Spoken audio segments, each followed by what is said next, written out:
We are building the largest independent European stablecoin issuer and provider of crypto and blockchain infrastructure for the euro-denominated financial markets. Are you comfortable with MiCA regulation? Yeah, I am. It provides the necessary clarity that enables us to move forward and to work with traditional financial institutions. There's a very clear regulatory framework. Why we need a European stablecoin? The euro-denominated financial services are about 1/3 of the dollar-denominated financial services in the world.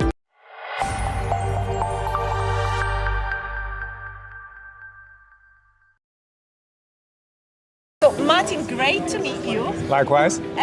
So you have one of the few, or if not the only, stablecoin project regulated here in Paris under the MiCA regulation. Correct. Yes, so we are building the largest independent European stablecoin issuer and provider of crypto and blockchain infrastructure for the euro-denominated financial markets. So obviously there is a lot of expectation coming from the US, because obviously stablecoin is one of the first industries that the US knew was going to focus for regulatory clarity. So here in Europe we have got MiCA. Are you comfortable with MiCA regulation? Yeah, I am. It's a good starting framework, right? Not everything about it is perfect, but it provides the necessary clarity that enables us to move forward and to work with traditional financial institutions, including the biggest ones who are willing to work with us. Our main banking partner is Societe Generale, one of the 20 largest banks in the world. And they have no problem working with us, even though we're quote-unquote crypto, because there is a very clear regulatory framework, and we're actually regulated by the same regulator, the Central Bank of France, as Societe Generale itself. Wow. Why we need a European stablecoin? So the euro-denominated financial markets or financial services are about 1/3 of the dollar-denominated financial services in the world, right? So that tells you that the euro-denominated financial services are massive, like humongous in the traditional finance. And we believe, hopefully you believe as well, that financial services will inevitably move on-chain, because blockchain is just fundamentally a much better technology for storing and moving financial value than anything we've had before. So if you believe financial services are going to move on-chain, and if you don't believe, which we don't believe, that Europe will abandon the euro and we will all start using the dollar in a daily basis in our shops, everywhere, then you need to have a euro stablecoin so you can continue executing all these financial services in Europe, in euro-denominated financial instruments on the blockchain. I remember talking to the founder of Tether, actually to the CEO of Tether, Paolo Arduino, about the challenges of MiCA, that you need to hold a certain amount of reserve in different banks. And one of the concern was really you are actually in a blockchain decentralized world where you are trying to innovate financial markets. You are going to go back to the banks and give them too much power, and that will put your kind of reserve at risk, considering the banks are not really holding your money, but they are going to be lending the money to their customers. What do you think about it? I disagree with that because it's not true. So first of all, as a stablecoin issuer, you don't have to put all your money into banks. So it's only a portion of these banks that needs to be, a portion of the reserves that needs to sit in banks.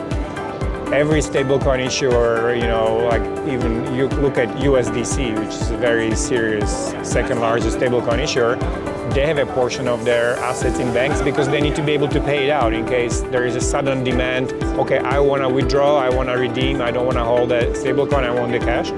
You need to be able to get this cash immediately and do that. So I'm not saying the system is perfect.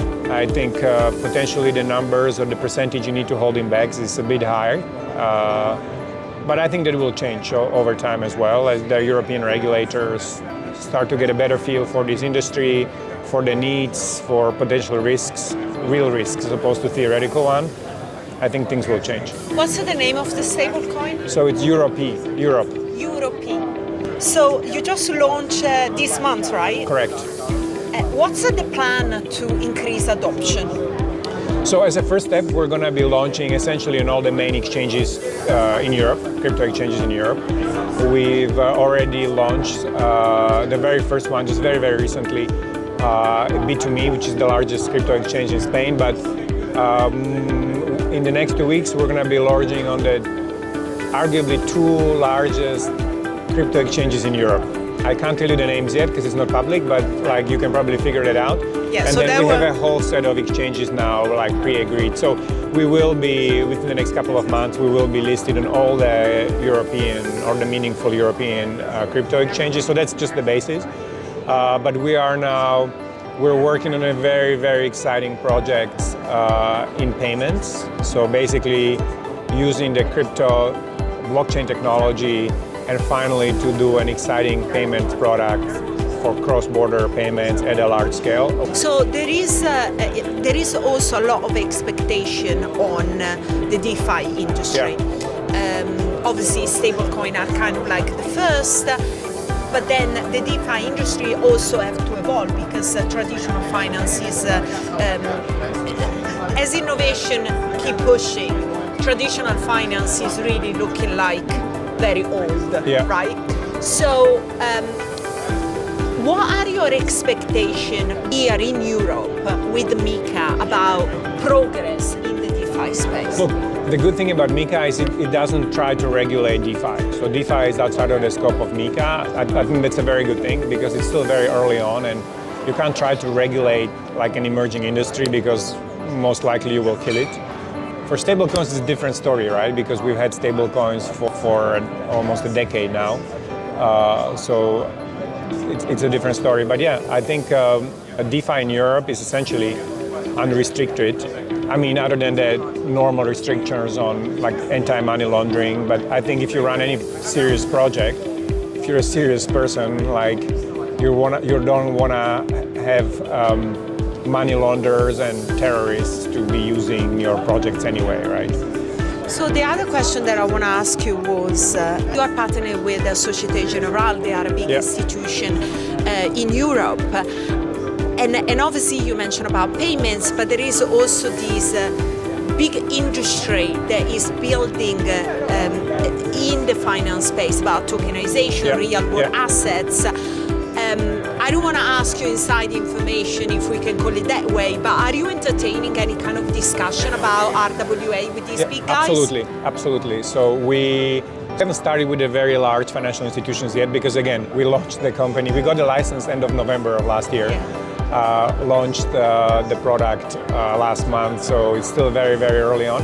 But we are already starting conversation and we are actually now building 2 partnerships with 2 very serious crypto companies that are actually bringing these traditional financial assets on chain.